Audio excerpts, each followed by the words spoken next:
जय श्री कृष्ण सभी भक्तजनों को। भक्तों, आज हम माघ मास महात्म्य का अध्याय 4 सुनेंगे। तो शुरू करते हैं। बोलो श्री कृष्ण भगवान की जय, बोलो विष्णु भगवान की जय।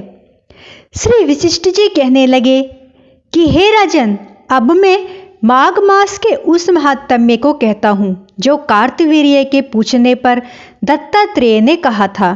जिस समय साक्षात विष्णु के रूप श्री दत्तात्रेय सत्य पर्वत पर रहते थे, तब महिष्मति के राजा सहर्षा अर्जुन ने उनसे पूछा कि हे योगियों में श्रेष्ठ दत्तात्रेय जी, मैंने सब धर्म सुने, अब आप कृपा करके मुझे माघ मास का महात्म्य कहिए। तब दत्तात्रेय जी बोले, जो नारद जी से ब्रह्मा जी ने कहा था वही माघ महात्म्य मैं तुमसे कहता हूँ।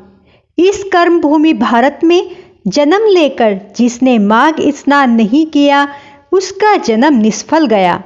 भगवान की प्रसन्नता, पापों के नाश और स्वर्ग की प्राप्ति के लिए माघ स्नान अवश्य करना चाहिए। यदि यह पुष्ट व शुद्ध शरीर माघ स्नान के बिना ही रह जाए तो इसकी रक्षा करने से क्या लाभ। जल में बुलबुले के समान, मक्खी जैसे तुच्छ जंतु के समान यह शरीर माघ स्नान के बिना मरण समान है। भगवान विष्णु की पूजा न करने वाला ब्राह्मण बिना दक्षिणा के श्राद्ध, ब्राह्मण रहित क्षेत्र, आचार सहित कुल, ये सब नाश के बराबर हैं। गर्व से धर्म का, क्रोध से तप का, गुरुजनों की सेवा न करने से स्त्री तथा ब्रह्मचारी, बिना जली अग्नि से हवन और बिना साक्षी के मुक्ति का नाश हो जाता है। जीविका के लिए कहने वाली कथा, अपने ही लिए बनाए हुए भोजन की क्रिया, शूद्र से भिक्षा लेकर किया हुआ यज्ञ तथा कंजूस का धन, यह सब नाश के कारण हैं। बिना अभ्यास और आलस्य वाली विद्या, असत्य वाणी, विरोध करने वाला राजा, जीविका के लिए तीर्थ यात्रा, जीविका के लिए व्रत, संदेह युक्त मंत्र का जाप, व्यग्रचित होकर जप करना, वेद न जानने वाले को दान देना, संसार में नास्तिक मत ग्रहण करना, श्रद्धा बिना धार्मिक क्रिया, यह सब व्यर्थ है। और जिस तरह दरिद्र का जीना व्यर्थ है, उसी तरह माघ स्नान के बिना मनुष्य का जीना भी व्यर्थ है। ब्रह्मघाती, सोना चुराने वाला, मदिरा पीने वाला, गुरु पत्नीगामी और इन चारों की संगति करने वाला माघ स्नान से पवित्र होता है। जल कहता है कि सूर्य उदय से पहले जो मुझसे स्नान करता है, मैं उसके बड़े से बड़े पाप को नष्ट करता हूँ।